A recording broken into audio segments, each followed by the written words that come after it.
بسم اللہ الرحمن الرحیم۔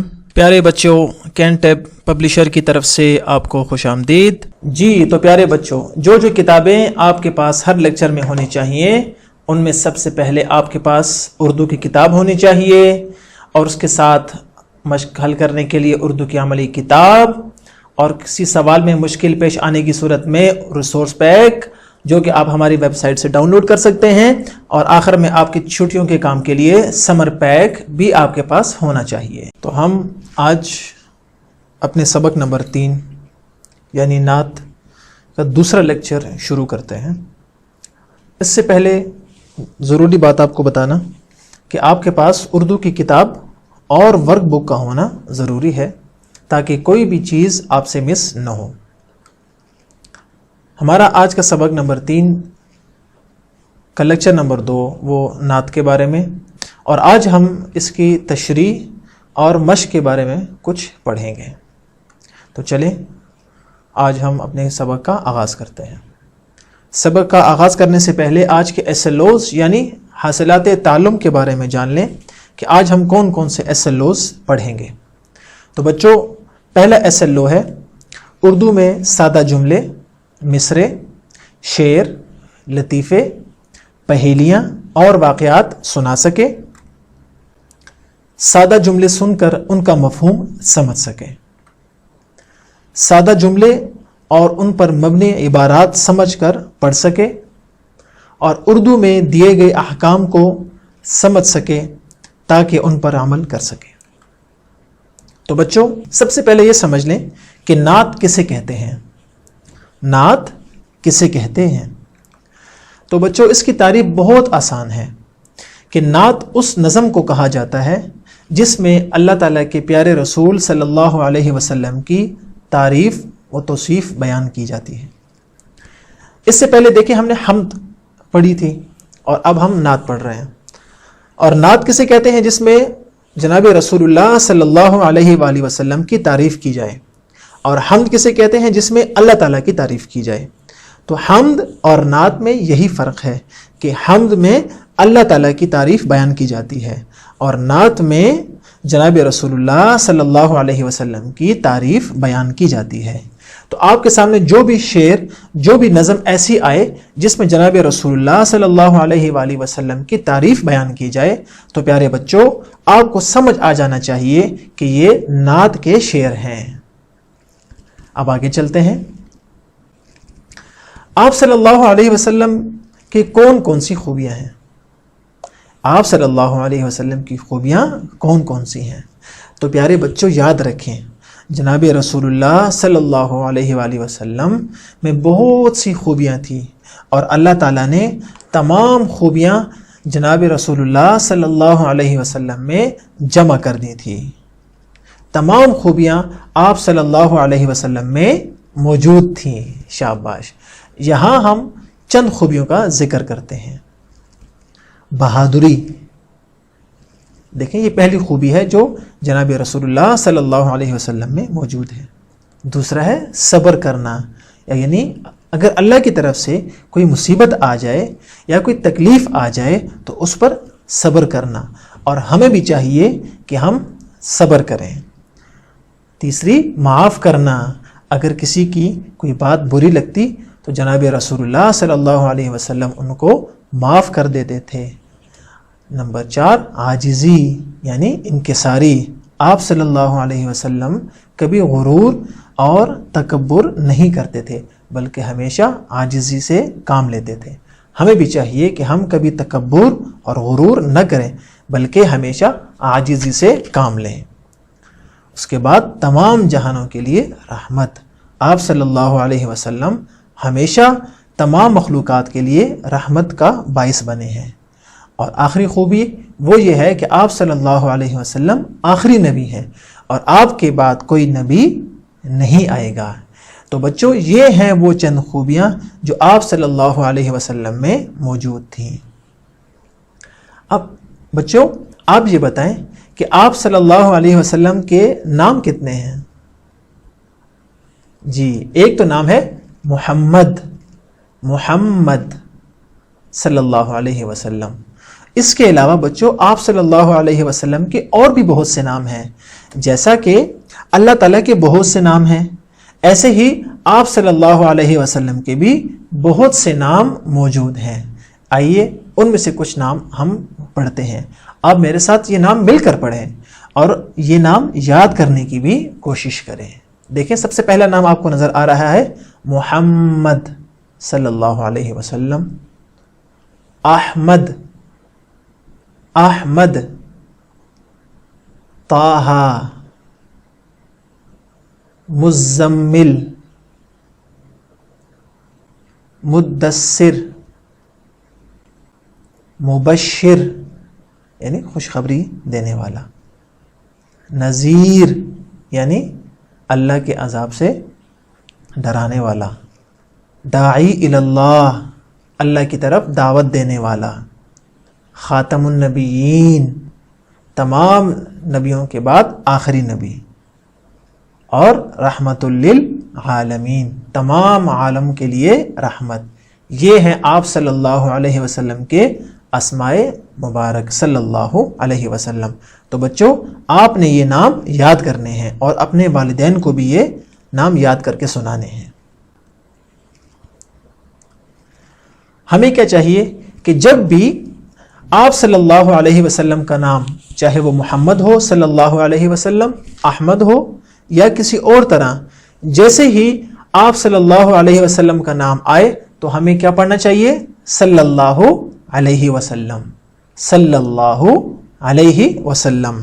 اور احادیث میں اس کی بہت فضیلت آئی ہے اور درود پڑھنے کی بہت ثواب ہے۔ جیسے آپ صلی اللہ علیہ وسلم نے فرمایا، جو شخص مجھ پر ایک مرتبہ درود بھیجتا ہے، یعنی صلی اللہ علیہ وسلم کہتا ہے، اللہ تعالیٰ اس پر 10 رحمتیں نازل فرماتا ہے، اس کے 10 گناہ مٹا دیتا ہے اور اس کے 10 درجات بلند کر دیتا ہے۔ اب دیکھیں درود پڑھنے کا کتنا فائدہ ہے کہ 10 رحمتیں بھی نازل ہوتی ہیں، 10 گناہ بھی مٹ جاتے ہیں اور 10 درجات بھی بلند ہو جاتے ہیں۔ تو پیارے بچوں، آپ سب یہ وعدہ کریں کہ جب بھی آپ صلی اللہ علیہ وسلم کا نام آئے، آپ نے ہمیشہ کہنا ہے صلی اللہ علیہ وسلم، صلی اللہ علیہ وسلم۔ اب ہم چلتے ہیں تشریح کی طرف اور دیکھتے ہیں کہ اس نعت میں کن کن چیزوں کا ذکر ہے اور آپ صلی اللہ علیہ وسلم کی تعریف کن الفاظ سے شاعر نے کی ہے۔ تو بچوں آپ اپنی کتاب کا صفحہ نمبر 19 کھولیے، صفحہ نمبر 19، سب سے اوپر لکھا ہے نعت۔ اور نعت کسے کہتے ہیں؟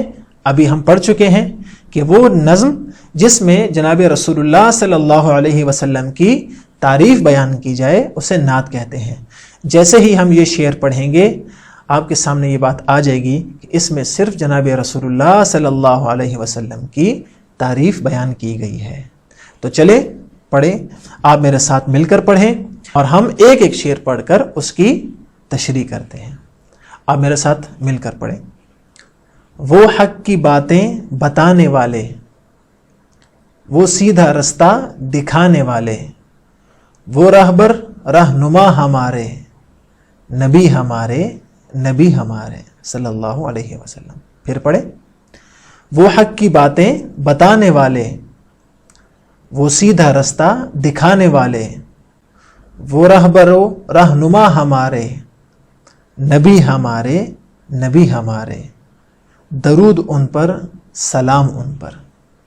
اب دیکھیں یہاں پر آپ صلی اللہ علیہ وسلم کی کون کون سی صفات یا تعریف کس طرح بیان کی گئی ہے۔ دیکھیں وہ حق کی باتیں بتانے والے، کہ آپ صلی اللہ علیہ وسلم ہمیشہ حق کی بات یعنی سچ کی بات ہی بولتے تھے۔ اللہ تعالیٰ نے جناب رسول اللہ کو ہمارے لیے مشعل راہ بنایا ہے اور آپ صلی اللہ علیہ وسلم کی زندگی کو ہمارے لیے بطور نمونہ بنایا ہے اور ان کی زندگی کو اسوہ حسنہ بتایا ہے، اس لیے کہ آپ صلی اللہ علیہ وسلم ہمیشہ حق کی بات کرتے تھے۔ اور آپ صلی اللہ علیہ وسلم کی دوسری صفت یہ بیان کی گئی کہ وہ سیدھا رستہ دکھانے والے، یعنی آپ صلی اللہ علیہ وسلم تمام انسانوں کو سیدھا رستہ یعنی اسلام کا رستہ دکھاتے تھے۔ اگلی، وہ رہبر و رہنما ہمارے، رہبر کا مطلب رستہ دکھانے والا، سیدھا رستہ دکھانے والا۔ تو آپ صلی اللہ علیہ وسلم ہمارے رہبر بھی ہیں اور ہمارے رہنما بھی ہیں، رستہ دکھانے والے ہیں، رستہ کی طرف لے جانے والے ہیں۔ نبی ہمارے آپ صلی اللہ علیہ وسلم، اور درود ان پر، سلام ان پر۔ یہ جتنی بھی تعریف بیان کی گئی ہے تو اس کا حق یہ بنتا ہے کہ ہم ان پر درود بھی پڑھیں اور ان پر سلام بھی بھیجیں۔ اور اس کا طریقہ ہم پہلے پڑھ چکے ہیں کہ جب بھی آپ صلی اللہ علیہ وسلم کا نام آئے ہمیں کیا پڑھنا چاہیے؟ صلی اللہ علیہ وسلم۔ اگلا، بلند نبیوں میں نام ان کا، بلند نبیوں میں نام ان کا، فلک سے اونچا مقام ان کا، ہمارے ہادی خدا کے پیارے، نبی ہمارے، درود ان پر، سلام ان پر۔ اب دیکھیں ایک مرتبہ پھر پڑھ لیتے ہیں۔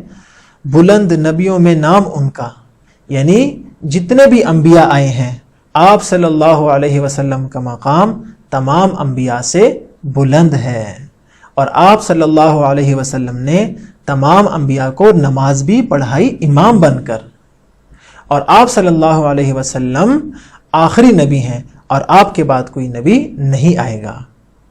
آگے ہے فلک سے اونچا مقام ان کا۔ یہ کیا ہے لفظ؟ فلک۔ اور فلک کسے کہتے ہیں؟ آسمان کو۔ یعنی شاعر کہہ رہا ہے کہ آپ صلی اللہ علیہ وسلم کا مقام اور مرتبہ وہ آسمان سے بھی بلند ہے۔ اب دیکھیں بچوں، آسمان کتنا اونچا ہے، کتنا اوپر ہے، تو شاعر کہہ رہا ہے کہ آسمان سے بھی اونچا مقام وہ جناب رسول اللہ صلی اللہ علیہ وسلم کا ہے۔ اور اگلی صفت کیا بیان کی؟ ہمارے ہادی خدا کے پیارے۔ ہمارے ہادی، ہادی کا مطلب ہے ہدایت دینے والا، رہنمائی کرنے والا۔ ہمارے ہادی خدا کے پیارے، اور آپ صلی اللہ علیہ وسلم اللہ کے پیارے نبی ہیں، نبی ہمارے، درود ان پر، سلام ان پر۔ تو دیکھا بچوں، اس نعت میں شاعر نے آپ صلی اللہ علیہ وسلم کی کتنی اچھی تعریف بیان کی ہے۔ امید ہے یہ تشریح آپ کو سمجھ میں آ گئی ہوگی۔ تو بچوں، جیسے ہی یہ تشریح ختم ہو گئی آپ ویڈیو کو تھوڑا سا پیچھے کر کے یہ تشریح دوبارہ بھی سن سکتے ہیں۔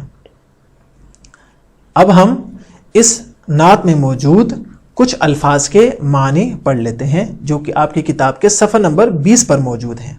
آپ کی کتاب کے صفحہ نمبر 20 پر پہلا لفظ ہے حق، اور اس کا معنی ہے سچ یا درست بات، سچ بات یا درست بات۔ دوسرا لفظ ہے رہبر، اور اس کا معنی کیا ہے؟ راستہ دکھانے والا، رہنما، اس کا معنی بھی ہے راستہ دکھانے والا۔ اگلا لفظ ہے بلند، اس کا معنی ہے اونچا۔ اگلا لفظ ہے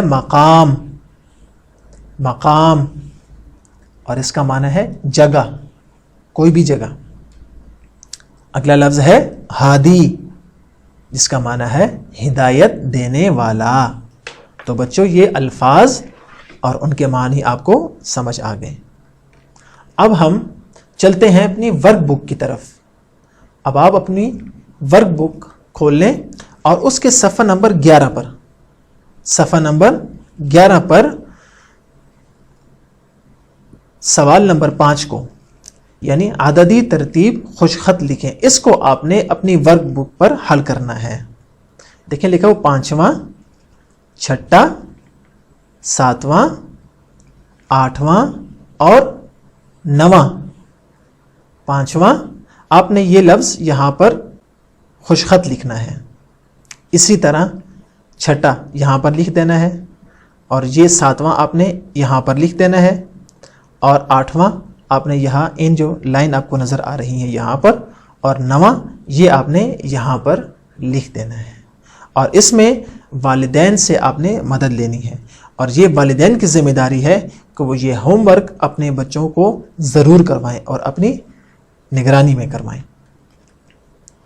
اور والدین کے لیے دوسری اہم بات وہ گھر کا کام وہ کیا ہے؟ پہلا، آپ صلی اللہ علیہ وسلم کے جو نام اس لیکچر میں بتائے گئے ہیں ان کا مطلب والدین کی مدد سے آپ نے معلوم کرنا ہے۔ آپ صلی اللہ علیہ وسلم کے نام ہم نے اس نعت کے شروع میں کچھ نام آپ کو بتائے، جس میں محمد، احمد اور مزمل، مدثر، رحمت للعالمین اور کچھ اور نام آپ کو بتائے گئے تھے۔ ان ناموں کا مطلب والدین کی مدد سے بچوں آپ نے معلوم کرنا ہے۔ اس کے بعد درود شریف یعنی صلی اللہ علیہ وسلم، یہ آپ نے صلی اللہ علیہ وسلم 10 بار اپنی کاپی پر خوش خط لکھنا ہے، 10 بار اپنی کاپی پر خوش خط تحریر کرنا ہے۔